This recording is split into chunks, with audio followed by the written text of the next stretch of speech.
안녕하세요. 제가 교재에다가 시퀀스 회로를 설계하는 방법에 대해서 기술을 해놨습니다.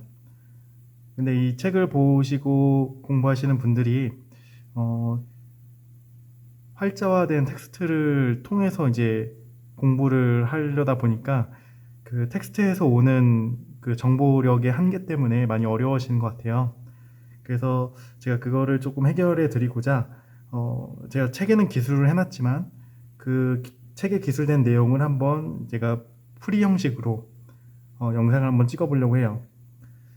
그래서 사실은 어떤 프로그램, 제가 컴퓨터를 통해서 프로그램을 다 조작을 하면서 회로 설계를 일반적으로 하지만 아마 이 설비보정 기사를 공부하시는 분들은 그런 프로그램을 갖고 있지 않을 거고 해서 제가 그러면은 공부하시는 분들이 가장 쉽게 접근할 수 있는 방법이 이렇게 어떤 종이에 놓고 직접 펜으로 끄적끄적 하면서 공부하실 것 같아요. 그래서 저도 프로그램을 사용하지 않고 이 종이에다 끄적끄적 하는 방식으로 풀이를 하려고 해요. 그래서 소프트웨어를 통해서 설명하는 것보다 수험생들과 동일한 환경에서 직접 여기다가 종이에다가 펜으로 작성을 하면서 이거는 이렇게 풀이하는 거예요. 제가 한번 설명을 해보도록 하겠습니다. 먼저 설비보정기사 공개문제 1번에 대해서 문제풀이 해볼 건데요. 이 공개문제에서 얻어야 될 정보들이 있어요. 먼저 변이단계 선도가 어떻게 동작되는 건지. 이게 변이단계 선도죠. 그래서 변이단계 선도를 봤을 때 A 실린더와 B 실린더가 있고요. A 실린더와 B 실린더가 동작을 하는데 어떤 순서로 동작을 하냐면 A 전진, B 전진, A 후진, B 후진 순으로 동작을 하게 됩니다. 우리는 이 동작을 만들어주면 되는 거예요. 그러니까 초기 상태에서 PB1 스위치를 누르면 변이단계 성도와 같이 동작합니다 라는 게 기본 제어 동작의 조건 사항이에요. 그래서 얘를 눌렀을 때 PB1을 눌렀을 때 이렇게 동작만 하면 되는 겁니다. 그래서 이렇게 동작할 수 있도록 회로를 한번 작성해 보려고 해요. 그래서 첫 번째로 회로 설계를 위해서 문제에서 얻어야 되는 정보로 변이단계 선도 동작을 얻어야 되고요. 여기서 보니까 4개의 동작이라는 거는 A 전진, B 전진, A 후진, B 후진 순으로 동작하는 거예요. 총 4개죠. 4개 동작이라는 거예요. 그리고 솔레노이드 종류에 대해서 알아야 됩니다. A 실린더는 편솔에 연결되어 있고요. B 실린더는 양솔에 연결되어 있습니다. 문제를 보시면 아세요. 공개 문제를 한번 열람해 보세요. 요 공개 문제 1번, 공합 1번에서 사용 가능한 릴레이 개수는 총 5개입니다. 그래서 5개의 릴레이 이용해서 문제풀이를 해야 된다는 걸 알고 있어야 돼요. 그렇다면은 사용 가능한 릴레이 개수는 5개, 그리고 동작해야 되는 동작의 수는 4개. 그러면은 스테퍼 1으로 설계가 가능하구나 라는 것도 알 수 있어야 됩니다. 그래서 사용 가능한 릴레이 개수가 동작의 개수보다 많으면, 사용 가능한 릴레이 개수가 동작 개수보다 크면 스테퍼 1으로 설계가 가능하죠. 자, 그러면은 제가 교재 기술해 놓은 것처럼 어떻게 설계가 진행되는 건지 한번 볼게요. 먼저 2개의 모선을 그립니다. 이거는 위에 건 24V 모선이 될 거고요. 아래 거는 0V 모선이 될 거예요. 2개의 모선을 그려놓고 먼저 우리가 사용 가능한 릴레이 개수만큼 릴레이를 그려줍니다. 우리가 사용 가능한 릴레이 개수는 5개죠. 그래서 5개의 릴레이를 그려줍니다. 한번 그려볼게요. 공부하시는 분들도 한번 따라서 한번 그려보시는 것도 좋을 것 같아요. 제가 그런 의도로 한번 따라서 그려보라는 의도로 프로그램 사용 안 하고 직접 그리는 거니까요. 한번 따라서 해보세요. 5개의 릴레이 한번 그려보겠습니다. 하나 그리고요. 둘, 셋,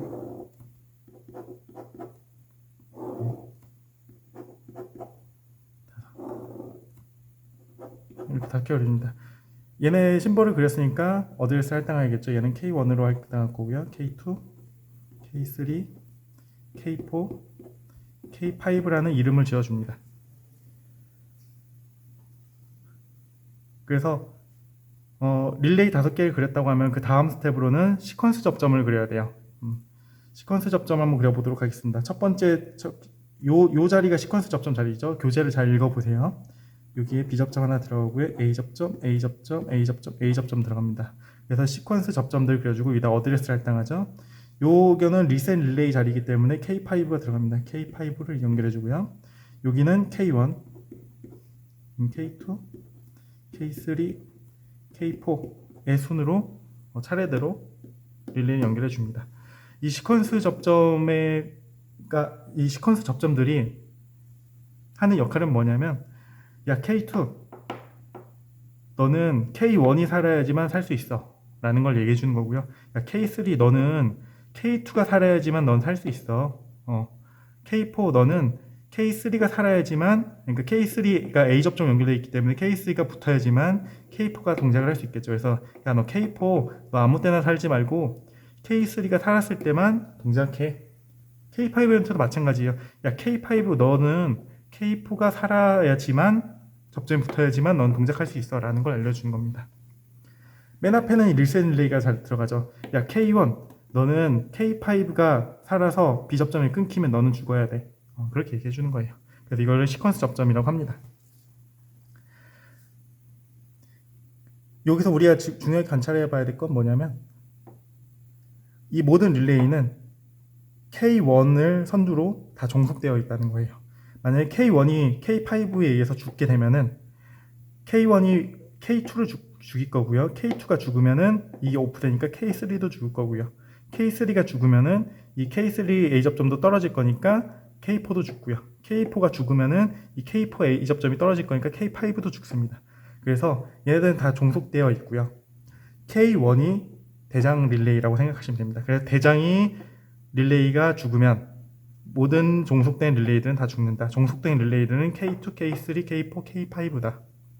그래서 이런 구조로 만들어줍니다. 이런 구조로 만들어주는 이유, 그러니까 야 너 K2, 너는 K1이 살아야지만 동작할 수 있어. 야 K3, 너는 K2가 살아야지만 동작할 수 있어 라는 이런 구조를 만들어주는 이유는 뭐냐면, 우리가 각각의 릴레이들이 원하는 타임에 동작시킬 수 있게 하기 위해서예요. 그래서 시퀀스 릴레이라고 합니다. 그래서 이거를 시퀀스 구조라고 하고요. 자, 그럼 시퀀스 접점까지 다 연결했으면 이제 그 다음에 동작 접점들을 연결해 줍니다. 동작 접점들은 상단에 조건문으로 들어가요. 이렇게 들어갑니다. 요 자리들이 전부 다 동작 접점 자리예요. 동작 접점 자리는 다 A 접점 넣어줍니다. 그래서 이 동작 접점들을 요 변이 단계 선도로 보고 연결해 주면 돼요. 처음에 이 변이 단계 선도를 시작하기 위한 조건이 PB1을 온오프 하면이에요. 그래서 여기에는 PB1 A 접점이 들어갑니다. PB1이 들어가요. PB1을 시작으로 PB1을 눌렀을 때 동작 어떤 순서로 동작하는지 넣어주면 되는데요. 첫 번째 동작 자리입니다. 첫 번째 동작 A 전진이네요. 그래서 A 전진. A 전진은 제가 책에도 기술을 해놨지만 얘는 S2가 되는 거고요. A가 전진했으면 그 다음 동작은 뭐죠? B 전진이에요. A가 전진했으니까 그 다음 동작은 B 전진입니다. 그래서 B 전진을 넣어줘요. B 전진. 얘는 LS2의 의미를 갖고 있는 예죠. 자, B가 전진했어요. 그러면 A가 후진할 차례죠. 그럼 여기다 A 후진을 연결해 줍니다. A 후진을 해요. A 후진은 S1을 의미하죠. S1 연결해 줘. A가 후진했어요. 그 다음에는 B가 후진할 차례죠. 그래서 B 후진을 넘겨줍니다. 얘는 LS1을 의미합니다. 그럼 동작 접점까지 연결이 끝났습니다. 다음으로는 자기유지 해줄 차례예요. 자기유지는 여기에 연결을 해주는 거죠. 자기유지를 하는 목적은 뭐냐면, 우리가 어떤 제어를 하는 데 있어서 시그널이 만들어졌다가 바로 꺼져버리면 우리는 그 시그널을 활용할 수가 없어요.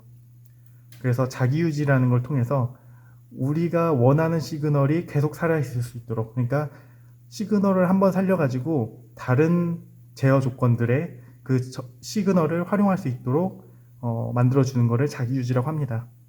그래서 지금 요 현재 상태는 자기유지가 하나도 안 걸려 있어요. 그렇기 때문에 해당 시그널이 살면은 온되고 꺼지면 바로 죽어버립니다. 그래서 바로 죽지 않도록 자기유지 해줄 필요가 있는 거죠. 다시 정리하면 자기유지는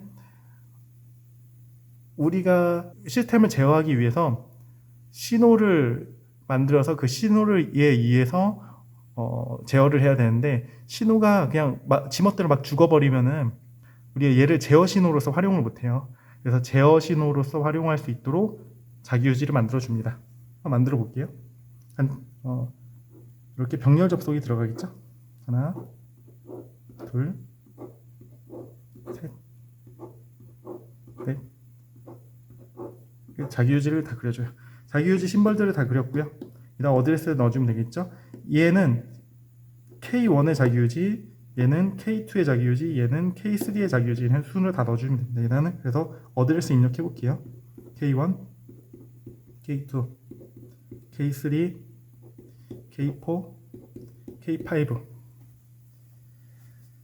자, 이렇게 자기유지까지 했으면은 제어부 설계가 끝난 겁니다. 네, 여기까지를 제어부라고 하고요.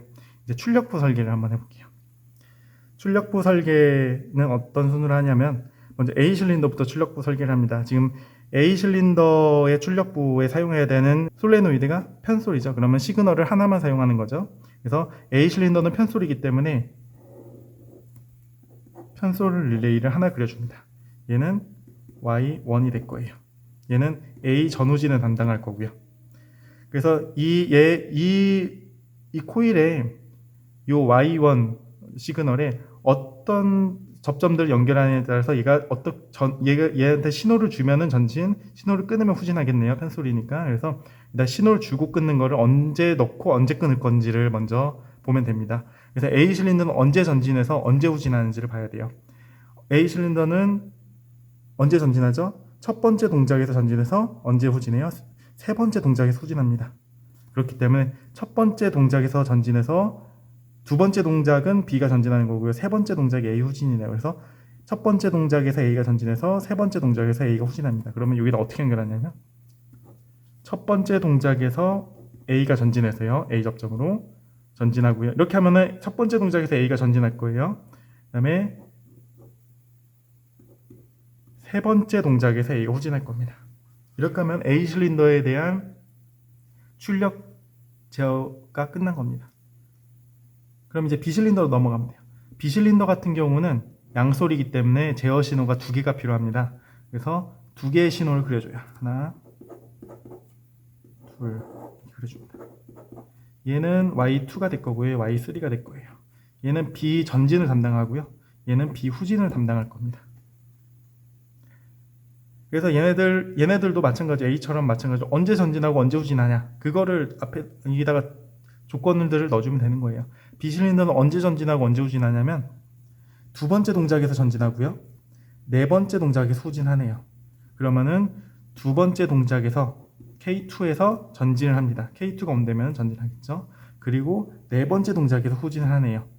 네 번째 동작에서 후진하네요. 네 번째 동작에서 K4를 연결시키면은 네 번째 동작에서 접점이 붙으면서 비후진 명령을 주겠죠.